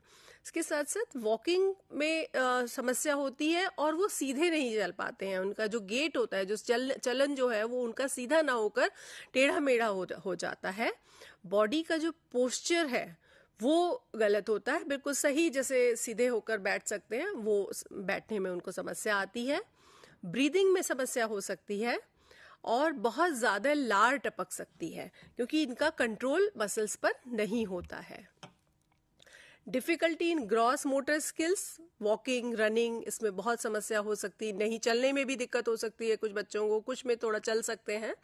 इसके साथ साथ फाइन मोटर स्किल्स, लिखने में, छोटी छोटी चीज़ों को पकड़ने में ये बहुत समस्या इनको आती है और किसी बात को कई बार समझने में समस्या आ सकती है, लेकिन ये जरूरी नहीं है कि सभी बच्चों को ये समस्याएं आए। इसके साथ साथ क्योंकि मोटर कंट्रोल नहीं होता है उसकी वजह से टॉयलेट जाने में डिफ़िकल्टी हो सकती है, फीडिंग में डिफ़िकल्टी हो सकती है, कॉम्बिंग कंघी करने में डिफ़िकल्टी हो सकती है, या इसके अलावा सेल्फ ग्रूमिंग से रिलेटेड जो भी एक्टिविटीज़ हैं उन्हें करने में समस्या आ सकती है क्योंकि इनका ग्रॉस मोटर और फाइन मोटर एक्टिविटीज़ जो है ये नहीं कर पाते हैं। विजन में भी समस्या हो सकती है, देखने में समस्या आ सकती है और सुनने और बोलने में भी समस्या हो सकती है। और ये जो सिम्टम्स हैं ये ज़रूरी नहीं है कि जिन लोगों में सेरेब्रल पाल्सी है सब में ये सारे सिम्टम्स हों या कुछ में कुछ सिम्टम्स हों, तो एक कॉम्बिनेशन इन सिम्टम्स का हो सकता है। और सेरेब्रल पाल्सी को हम कई तरह से सोच सकते हैं, समझ सकते हैं कि सेरेब्रल पाल्सी कितने प्रकार की होती हैं। तो अगर हम देखें कि सीवियरिटी ऑफ डिग्री जो है हमारी, जो उसकी इनकी जो कितनी ज़्यादा मात्रा में से सेरेब्रल पाल्सी है, उसके हिसाब से अगर देखें तो दो तरह की सेरेब्रल पाल्सी हो सकता है। माइल्ड है, और माइल्ड सेरेब्रल पाल्सी में मोटर और पोस्चर रिलेटेड प्रॉब्लम्स जो हैं वो होती है, लेकिन डिसेबिलिटी जो है वो थोड़ी कम होती है। और ये जो बच्चे हैं ये प्रॉपर इंटरवेंशन इनको दिया जाए, थेरेपी दी जाए, तो ये पढ़ाई में स्कूल जा सकते हैं और वो सारा काम अपने आप इंडिपेंडेंटली कर सकते हैं। लेकिन मॉडरेट सेरेब्रल पाल्सी जिन बच्चों में होती है उनको ज़्यादा इफ़ेक्ट होता है और उनको अडेप्टेड डिवाइसेस की मदद की ज़रूरत पड़ती है। हो सकता है कई बार व्हील चेयर की ज़रूरत पड़ती है, और वो सारी जो चीज़ें हैं जो अपने रोज़मर्रा की जो चीज़ें हैं उसके लिए उन्हें कुछ उपकरणों की सहायता लेनी होती है, तभी वो इन कामों को, अपने रोज़मर्रा के कामों को कर सकते हैं। इसी तरह से अगर हम देखें कि सेरेब्रल पाल्सी को लिम्ब इन्वॉल्वमेंट के हिसाब से, कि हमारे हाथ या पैर कितने इन्वॉल्व हैं उसमें, कौन से कहाँ इफ़ेक्ट हुआ है सेरेब्रल पाल्सी का, उसके हिसाब से अगर देखा जाए तो एक है मोनोप्लेजिया, और इस कंडीशन में एक बॉडी का कोई भी हिस्सा जो है वो इफ़ेक्ट होता है। ज़्यादातर हाथ इफ़ेक्ट होता है, लेकिन कई केस में हाथ के बजाय पैर भी इफ़ेक्ट हो सकता है। दूसरा है हेमीप्लीजिया, और इस कंडीशन में बॉडी का एक साइड जो है इफ़ेक्ट होता है और आधा हिस्सा जो है उस पर इफ़ेक्ट होगा, लेकिन ज़्यादा इफ़ेक्ट जो है हाथ में होता है पैर के बजाय। एक इसका टाइप है पैराप्लेजिया, और पैराप्लेजिया में नीचे के दोनों जो पैर जो हैं वो इफेक्ट होते हैं। इसके बाद है डायप्लेजिया। डायप्लेजिया में चारों जो हिस्से हैं, हाथ और पैर, हाथ भी और पैर भी, वो सभी प्रभावित होते हैं। तो इस तरह से अगर हम देखें तो सेरेब्रल पाल्सी जो है ये हो सकती है। इसके साथ साथ अगर हम देखें type of cerebral palsy according to movement disorder, चलने फिरने में, मूवमेंट में जब समस्या आती है तो उस हिसाब से अगर सेरेब्रल पाल्सी को देखा जाए तो ये 3 तरह की होती हैं। स्पैस्टिक सेरेब्रल पाल्सी, ये सबसे सामान्य तौर पर सबसे कॉमन जो है ये स्पैस्टिक सेरेब्रल पाल्सी होती है, और इसमें मसल्स जो हैं बहुत टाइट होती हैं, बहुत स्टिफ होती हैं, और जिसकी वजह से मूवमेंट, जिन लोगों में भी ये सेरेब्रल पाल्सी होती है उनका मूवमेंट बहुत लिमिटेड हो जाता है, और पूरी बॉडी, सामान्यतः पूरी बॉडी में इफेक्ट नहीं होता है, लेकिन कुछ सीवियर केसेस में पूरी बॉडी में भी इफेक्ट होता है। इसके साथ साथ दूसरा तरह की जो सेरेब्रल पाल्सी है वो है कोरियोएथेटॉइड सेरेब्रल पाल्सी। ये जो है सेरिबेलम में, हमारे जो ब्रेन का जो हिस्सा है सेरिबेलम, उसमें जब डैमेज होता है उसकी वजह से ये सेरेब्रल पाल्सी हो सकती है। और सेरिबेलम जो है हमारे ब्रेन का वो हिस्सा है जो कि हमारे कोऑर्डिनेशन में, बॉडी के को जो वहाँ से फाइन ट्यूनिंग वाले जो मूवमेंट होते हैं, बैलेंस रिलेटेड जो चीज़ें होती हैं, उसको कंट्रोल करता है।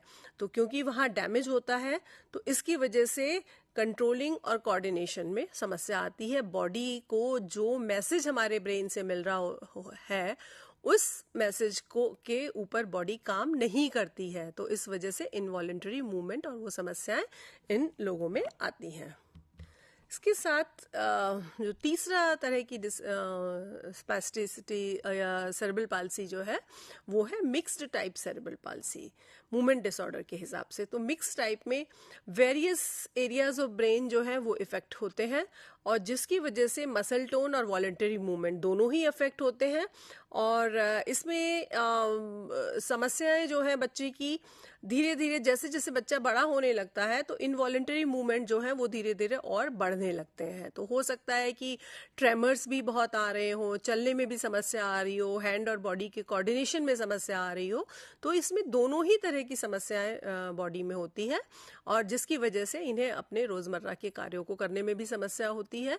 इसके लिए इनको अपने रोज के काम करने के लिए असिस्टिव डिवाइसेस की मदद लेनी पड़ती है या किसी एक साथ साथ किसी असिस्टेंट की या कोई केयर गिवर की भी सहायता की ज़रूरत होती है। तो ये सेरेब्रल पाल्सी के प्रकार हैं और एक्चुअली डिपेंड करता है कि बॉडी का कौन सा हिस्सा, अपर लिम्ब ज़्यादातर प्रभावित होता है, लेकिन कितना प्रभाव बॉडी पर पड़ा है उसके हिसाब से माइल्ड, मॉडरेट या सीवियर सेरेब्रल पाल्सी हो सकती है। ये भी हो सकता है कि शरीर के ऊपरी हिस्से में ज़्यादा प्रभाव हो, या ये भी हो सकता है कि शरीर के सभी हिस्सों में थोड़ा थोड़ा प्रभाव इसका हो। तो सेरेब्रल पाल्सी एक ऐसी कंडीशन है जिसमें डिपेंड करता है कि कौन सा ब्रेन का हमारा कौन सा हिस्सा प्रभावित हुआ है और उसके अनुसार ही हमारे शरीर पर इसका असर पड़ता है। अब हमारे पास जो भी सेरेब्रल पाल्सी वाले स्टूडेंट अगर हमारे पास एज ए यूनिवर्सिटी आते हैं तो हमें ये देखना होता है कि इनको हम किस तरह से सपोर्ट प्रोवाइड करें, और ये सपोर्ट ज़्यादातर होती है इनके मूवमेंट्स से रिलेटेड। ये जिस भी स्टडी सेंटर में आ रहे हैं या जिस भी रीजनल सेंटर में आ रहे हैं वहाँ एक्सेसिबल होना ज़रूरी है और इन स्टूडेंट्स को हमें मदद देने की ज़रूरत होती है। कई स्टूडेंट्स ऐसे होते हैं जिनको लिखने में भी दिक्कत होती है क्योंकि हैंड का कोऑर्डिनेशन नहीं हो पाता है या जो फाइन मोटर एक्टिविटी है वो नहीं कर पाते, लिख नहीं पाते हैं, तो इनको हो सकता है एक राइटर की भी ज़रूरत हो। तो उस वक्त हमें जो भी हमारे यूनिवर्सिटी में या जिस भी रीजनल सेंटर में ये स्टूडेंट्स जा रहे हैं वहाँ हमें ये सहायता देने की ज़रूरत होती है। अब जानते हैं कि कॉजेज़ क्या है, सेरेब्रल पाल्सी किस कारण से होती है। तो इन्फेक्शन, मदर में प्रेगनेंसी के दौरान अगर इन्फेक्शन हो तो उस वजह से सेरेब्रल पाल्सी हो सकती है। RH इनकम्पैटिबिलिटी की वजह से हो सकती है, टॉक्सेमिया की वजह से हो सकती है, मैटरनल न्यूट्रिशन अगर पुअर होता है उसकी वजह से हो सकती है, प्रेगनेंसी के दौरान अगर ब्लीडिंग होती है उसकी वजह से भी हो सकती है, और इनटेक ऑफ अल्कोहल की वजह से, smoking, metabolic disorders during pregnancy हो जाएं तो उस वजह से भी हो सकती है, मल्टीपल प्रेगनेंसी की वजह से भी हो सकती है, और बर्थ प्रोसेस के दौरान अगर कॉम्प्लिकेशन हो जाती है तो कई बार कॉम्प्लिकेशंस बहुत होती हैं, बर्थ होने में समस्या हो रही है तो ऑक्सीजन का जो इनटेक है, जो ऑक्सीजन का बहाव जो है वो अगर ब्रेन तक नहीं पहुंच पाता है किसी कारण से तो उस वजह से भी सेरेब्रल पाल्सी हो सकती है। इसके अलावा ब्रेन में इंजरी अगर हो जाए बर्थ के दौरान उससे सेरेब्रल पाल्सी हो सकती है। प्रीमैच्योर बर्थ होने पर सेरेब्रल पाल्सी हो सकती है।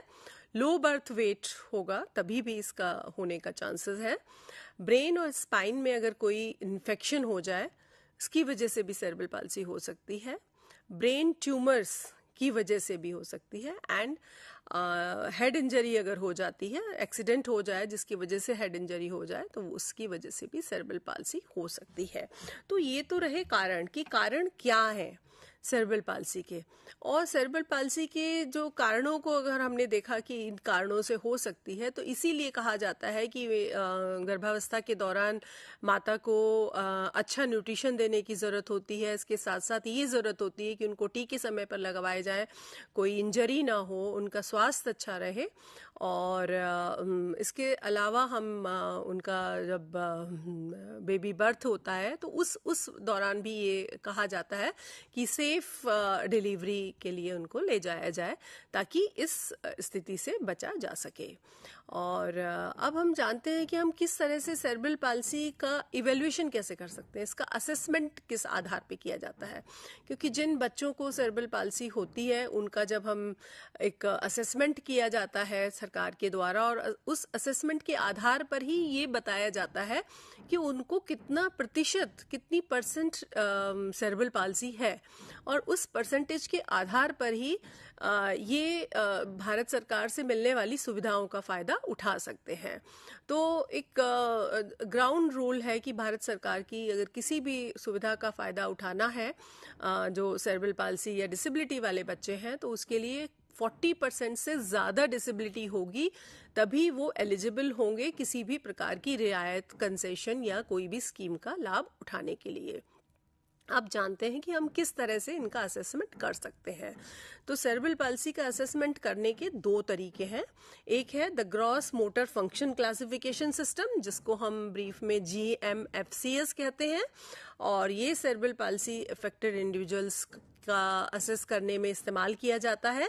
और इसमें देखा जाता है कि उनका बैठने में, उनको कहीं चलने में किस तरह की समस्याएं आती हैं, और 5 आधार है जिसके आधार पर उनका 5 तरह की कैटेगरीज में इसको बांटा गया है, उनका क्लासिफिकेशन कर सकते हैं, और उसी के बेस पर ये अपनी लाइफ को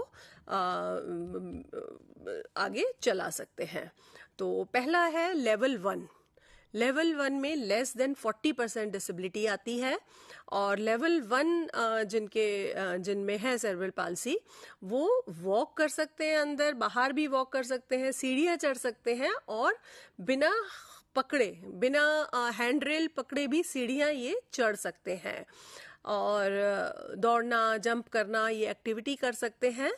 और थोड़ी स्पीड इनकी कम होती है, बैलेंस कम होता है, कोऑर्डिनेशन कम होता है, लेकिन ये सारी एक्टिविटी कर सकते हैं। तो जिन बच्चों में, जिन लोगों में इस तरह की कंडीशन होती है, उनको less than 40% disability cerebral palsy होती है, और ये लेवल 1 में आता है। अब देखते हैं लेवल 2। लेवल 2 में 40 to 50% सेरेब्रल पाल्सी होती है, और वो स्टेयर्स चढ़ सकते हैं लेकिन रेलिंग को पकड़कर। इसके साथ उनको अनइवन सरफेस पे चलने में दिक्कत होती है, चढ़ाई चढ़ने में दिक्कत होती है, और भीड़ में चलने में भी दिक्कत होती है, और मिनिमम एबिलिटी होती है रन या जंप करने की। बहुत थोड़ा सा रन कर पाते हैं क्योंकि इनको थोड़ी सहायता की जरूरत होती है। तीसरा लेवल है जिसमें 51 से 60% डिसेबिलिटी मानी जाती है, और इनको वॉक करने के लिए असिस्टिव मोबिलिटी डिवाइसेस की ज़रूरत होती है, और चाहे घर के अंदर हो या घर के बाहर हो।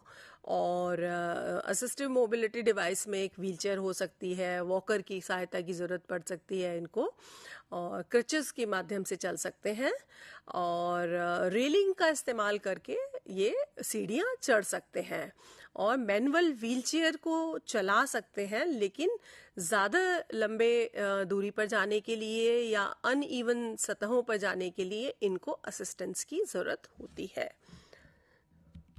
अब देखते हैं लेवल 4। लेवल 4 में 61 से 79% डिसेबिलिटी आती है, सेरेब्रल पाल्सी आती है, और जिन लोगों में ये होती है उनको वॉकिंग एबिलिटी जो है उनकी सीवियरली लिमिटेड होती है, और इवन असिस्टिव डिवाइसेस के माध्यम से भी ये बहुत ही मुश्किल से चल पाते हैं, और व्हीलचेयर यूज़ करते हैं ज़्यादातर टाइम, और कभी कभी अपनी व्हीलचेयर को खुद चला सकते हैं, लेकिन उनको सहायता की ज़रूरत होती है, और असिस्टेंट के बिना इनको काम करने में या चलने में, फिरने में समस्या आती है। इसके बाद इसका लेवल 5 जो है क्लासिफिकेशन में, वो है 80% और मोर।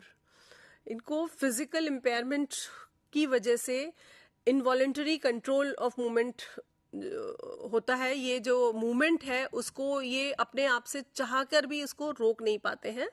इसके अलावा हेड और नेक की पोजीशन जो है वो उसको भी संभाल नहीं पाते। इनका हेड और नेक जनरली नीचे को झुका रहता है, और ज़्यादातर मोटर फंक्शंस जो है, चलने फिरने से रिलेटेड जो भी गतिविधियां हैं वो इनकी प्रभावित होती हैं।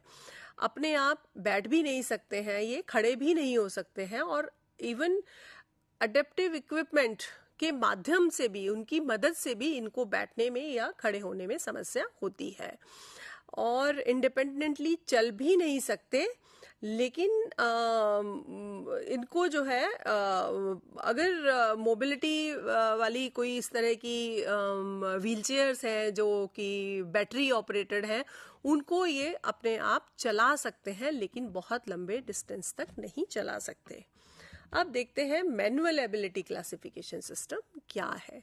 सेरेब्रल पाल्सी का मैनुअल एबिलिटी क्लासिफिकेशन सिस्टम जो है ये बताता है कि कैसे बच्चे जो हैं अपने हाथों को यूज करके चीज़ों को डेली लाइफ में किस तरह से चीज़ों का इस्तेमाल करते हैं, और इसके भी 5 तरह के लेवल होते हैं और ये सामान्यतः 4 से लेके 18 वर्ष की आयु के बच्चों के ऊपर इसको यूज किया जाता है।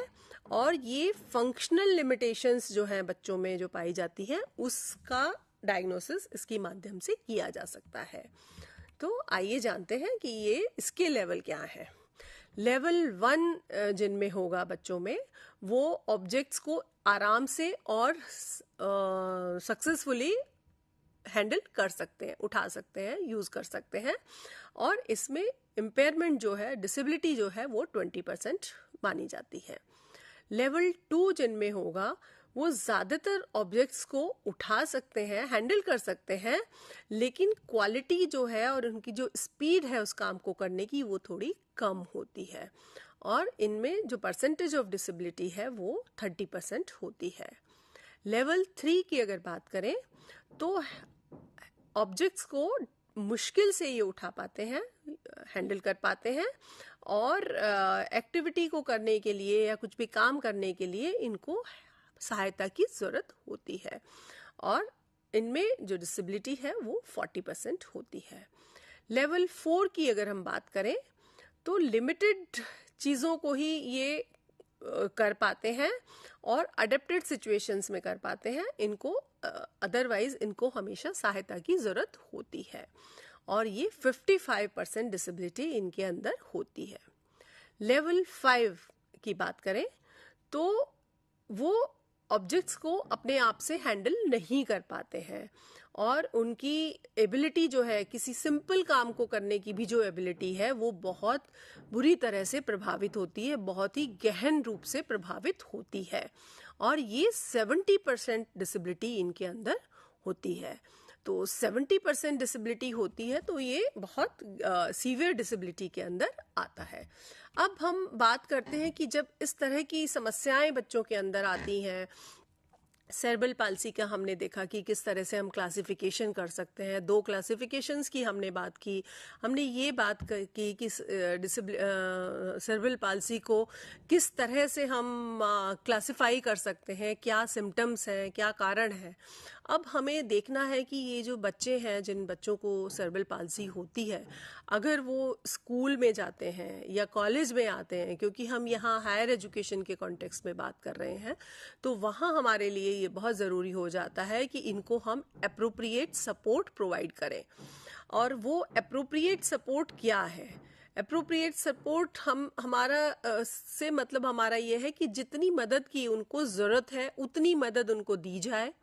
अगर ये बच्चे प्रैक्टिकल एग्ज़ाम्स कर रहे हैं, कोई प्रैक्टिकल एग्ज़ाम बेस कोई उन्होंने सब्जेक्ट लिया है और वहाँ इनको प्रैक्टिकल में मदद करने की ज़रूरत है, तो हमें ये नहीं करना है कि इनका प्रैक्टिकल टीचर ने करके दे दिया।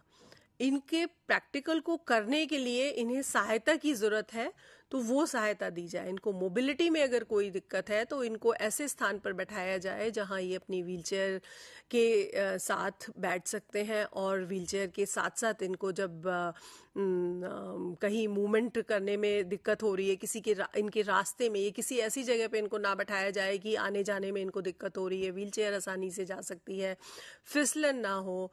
हमें फिर स्टडी सेंटर पे हमें ये भी देखना होगा कि जो मटेरियल जो हमारा अगर ब्लैक बोर्ड यूज़ किया जा रहा है तो वहाँ ब्लैक बोर्ड के माध्यम से जो चीज़ें इनको पढ़ाई जा रही है तो क्या वो इसको देख पा रहे हैं वहाँ से बैठकर। इसके साथ साथ पीने के पानी की जो व्यवस्था है वो इनकी ठीक है कि नहीं है। इसके साथ साथ वॉशरूम यूज़ करने की जो समस्या है वो इनको नहीं होनी चाहिए। वॉशरूम जो है वो एक्सेसिबल होने चाहिए। और अगर इनका प्रोजेक्ट बेस्ड लर्निंग है तो प्रोजेक्ट्स से रिलेटेड जो भी सहायता हम इनको प्रोवाइड कर सकते हैं वो दी जा सकती है। और कई बार ऐसा होता है कि ये स्टूडेंट अगर हमारे लर्नर सपोर्ट सेंटर पर नहीं आ सकते हैं तो अगर पॉसिबल है तो इनको ऑनलाइन सपोर्ट भी प्रोवाइड की जाए। और कई बार होता है, हमें लगता है स्टूडेंट्स हैं वो अपनी पढ़ाई के सिलसिले में बार बार हमारे सेंटर पर आ सकते हैं और जो कि उन्हें आना भी चाहिए, लेकिन जब हमारे इस तरह के बच्चे होते हैं तो हमें ये भी देखना है कि उनका जो क्लासरूम है वो हमारा ग्राउंड फ्लोर पे हो, प्रॉपर रैंप्स वहाँ उपलब्ध होने चाहिए, लाइब्रेरी फैसिलिटी जो है वहाँ उनको जाने में कोई असुविधा ना हो। तो कुल मिलाकर हमें ये देखना है कि एजुकेशनल इंटरवेंशन जब हम इनको प्रोवाइड कर रहे हैं तो इन बच्चों की एबिलिटीज़ को देखते हुए, इनकी जो लोकोमोटर डिसेबिलिटी में आता है सेरेब्रल पाल्सी, इनको चलने से संबंधित समस्या हो सकती है, लिखने में समस्या हो सकती है, तो उस तरह की अप्रोप्रिएट सपोर्ट इनको प्रोवाइड की जाए। और इस सपोर्ट के साथ ये अपनी पढ़ाई को भी पूरी तरह से अच्छे तरीके से कर पाते हैं और they can get what they want and they can become a productive member of the society. और इनको मेन स्ट्रीम करने के लिए ये बहुत ज़रूरी है कि ये appropriate support as an educational institute हम इन्हें प्रोवाइड करें। इन सभी के साथ मैं आप लोगों से विदा लेना चाहूँगी। धन्यवाद।